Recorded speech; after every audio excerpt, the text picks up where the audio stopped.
La défense des droits de l'homme, la Ligue sénégalaise des droits de l'homme, le Forum du justiciable et Amnesty Sénégal ont organisé une conférence de presse vendredi 13 juillet au siège d'Amnesty International section Sénégal.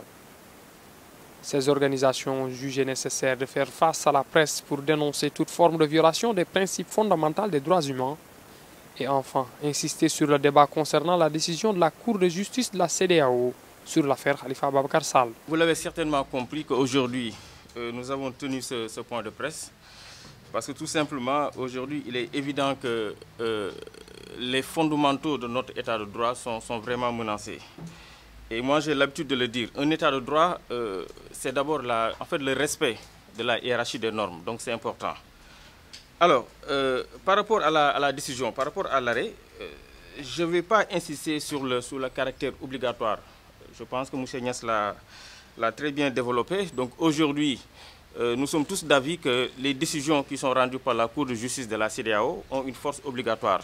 Et si vous regardez l'article 15 du traité révisé de 1993, donc l'article 15 nous dit clairement que les décisions qui sont rendues par la Cour de justice de la CEDEAO ont une force obligatoire. Et même si vous prenez le protocole additionnel de 2005, en son article 6, cette disposition nous dit que les décisions qui sont rendues par la Cour de justice de la CEDEAO contenant une sanction pécuniaire vaut titre exécutoire. Et l'article va même plus loin en disant que l'État même qui est condamné doit désigner une autorité compétente pour faire exécuter cette décision. Donc aujourd'hui, je pense que ce débat est dépassé. Et d'ailleurs, c'est certainement ce qu'a compris le procureur général. Je suis militant des droits de l'homme. Je ne m'exprime pas en tant qu'avocat parce que je ne fais pas partie de la cause. Donc, à l'attention du bâtonnier et de tout le monde, je n'interfère pas dans un procès en cours. Mais nous sommes des défenseurs. Et même à l'époque où il n'y avait pas d'avocat, ce sont les magistrats qui étaient défenseurs. Maintenant, il y a un certain nombre de précisions que nous voudrions faire à l'attention de la presse. D'ailleurs, nous collaborons toujours pour expliquer un certain nombre de choses. Parce qu'au lendemain de cet arrêt, certains partisans du régime ont dit « oui, le Sénégal est souverain ». Mais il n'y a plus de souveraineté. Et aujourd'hui, on s'étonne parce que vous avez ce qu'on appelle l'OHADA. L'OHADA a un instrument essentiel, c'est la Cour de justice commune et d'arbitrage. C'est ce GA qui siège à Abidjan. Est-ce qu'aujourd'hui les journalistes savent que pour toutes les questions rendues au titre de l'OHADA, s'il y a pourvoi en cassation, ces affaires ne sont pas jugées à Dakar mais à Abidjan? Pour faire face à cette difficulté, la CEDEAO avait demandé aux États, à chaque État, de désigner en tout cas une autorité nationale compétente pour recevoir les décisions de la Cour et de les mettre en œuvre. Et chaque État, membre de la CEDEAO, devait désigner une autorité et signifier ça à la Cour.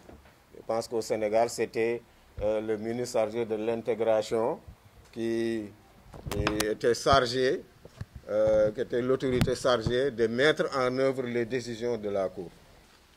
C'est-à-dire, là vient peut-être le fait même que la Cour de justice de la CEDEAO n'impose nullement l'épuisement des voies de recours internes.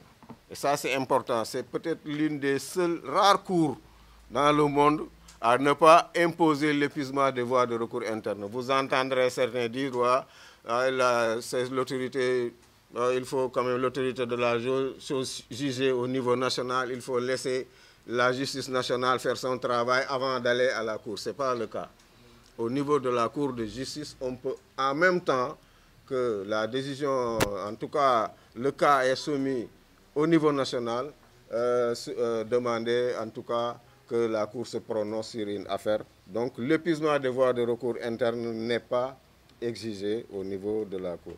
L'exécution des arrêts de la Cour est réalisée par le biais du tribunal de l'État membre concerné. C'est-à-dire c'est une coopération entre la Cour et les tribunaux au niveau national qui doit être de mise pour permettre effectivement l'exécution des décisions de la Cour. Et il y a ce qu'on appelle le jus cogens, c'est-à-dire les droits non dérogeables. c'est l'interdiction de l'esclavage, l'interdiction de la torture, le droit au recours et les droits de la défense. Sur ces 4 points, il n'y a pas de dérogation possible. Maintenant, les États vont tout faire pour dire que la Cour de la justice ne pourra plus statuer tant que les voies de recours internes ne seront pas épuisées. Et ça, nous les attendons sur ce point, parce que ce qui arrive aujourd'hui au Sénégal, c'est parce que la Cour peut statuer alors que les procédures sont en cours. Et c'est ce qui permet aujourd'hui à la Cour d'appel de rectifier une erreur, une anomalie. Mais demain, s'il arrive à avoir ce principe, ça veut dire que la Cour de justice ne pourra statuer après coup.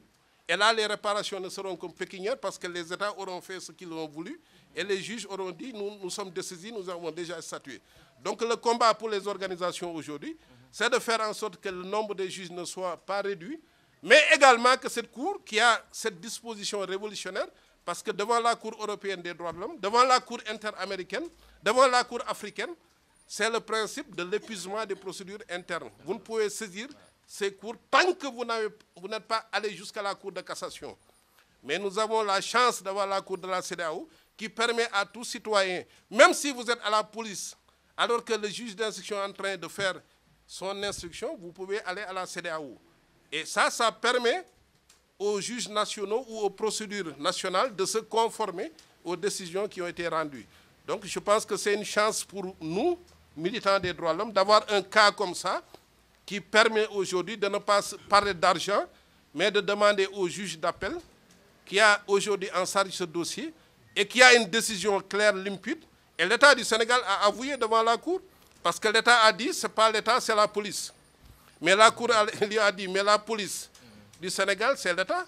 Parce que devant la Cour de justice de la CEDEAO, même si c'est la douane qui commet une violation, si c'est un maître d'école qui commet une violation, si c'est la gendarmerie, la Cour ne condamne que l'État. L'État est une abstraction qui n'est rien en dehors de ces institutions. C'est l'ensemble des institutions d'une république qui forment un État. Mais la violation est commise forcément par un corps particulier. Donc c'est la raison pour laquelle je pense que les choses sont claires. Je vous remercie.